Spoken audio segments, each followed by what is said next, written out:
மதிப்பிற்குரிய நட்பிற்கு வணக்கம். இது வாழும் வரலாறு. ஆங்கிலேயர்களின் ஆதிக்கத்தை எதிர்த்து காந்தியடிகள் தண்டி யாத்திரை மேற்கொண்ட தினம் இன்று. ஆங்கிலேய அரசு உப்புக்கு வரி விதித்திருந்த காலகட்டம் அது.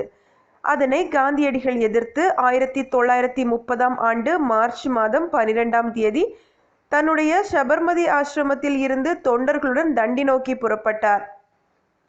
மார்ச் 12ஆம் தேதி சபர்மதியிலிருந்து நடக்க துவங்கிய காந்தியடிகள் 23 நாட்கள் 240 மைல் நடந்து சென்றார்.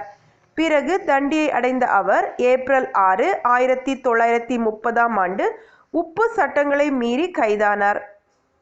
இது இந்திய விடுதலை இயக்க போராட்டத்தின் முக்கியமான திருப்புமுனை போராட்டமாக அமைந்தது. இந்த சத்தியாகிரகத்தில் கலந்து கொண்டவர்களில் சரோஜினி நாயுடும் ஒருவர்.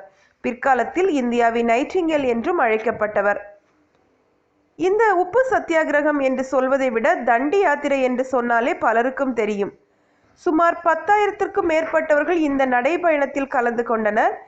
நடந்து கொண்டிருக்கும் போதே ரகுபதி ராகவ ராஜாராம் என்கிற பாடலை பாடியவாறே நடந்தனர். நடைபயணத்தின் போது ஒவ்வொரு கிராமங்களிலும் நுழைந்த காந்தியடிகள் இது ஏழை மனிதனின் போர் என்று கூறி மக்களை ஒன்று திரட்டினார். ஆங்கிலேயர் கொண்டு வந்த ரவுலட் சட்டமானது இந்தியாவில் யாரும் சட்டத்தை மீறி உப்பு அள்ளுவது கூடாது என்று சொல்லப்பட்டது. ஆங்கிலேயரின் இந்த முற்றுரிமை வணிக அரசியலை தகர்க்க காந்தியடிகளின் நுட்பமிக்க செயலே இந்த சத்தியாகிரகம். ஒரு மனிதனை நம்பி ஒரு நாடே ஒன்றிணைந்தது. சுதந்திர போராட்டத்தில் சிதறுண்டு கிடந்த போராட்டக்காரர்கள் அறவழியில் ஒரு குடையின் கீழ் ஒன்று திரள காரணமானவர் காந்தியடிகளே. இந்த வீடியோ உங்களுக்கு பிடிச்சிருந்துச்சு அப்படின்னா மறக்காம நம்ம சேனல் வாழும் வரலாறு சப்ஸ்கிரைப் பண்ணுங்க. வீடியோஸ் நல்லா இருந்துச்சு அப்படின்னா ஒரு லைக் கொடுங்க. வீடியோஸ் யூஸ்ஃபுல்லாக இருந்துச்சு அப்படின்னா ஃப்ரெண்ட்ஸ் அண்ட் ஃபேமிலிக்கு ஷேர் பண்ணுங்க. இன்னும் ஒரு அழகான வரலாற்று தகவல்களுடன் உங்களை சந்திக்கிறேன். நான் ஷர்மிளா ஹென்றி.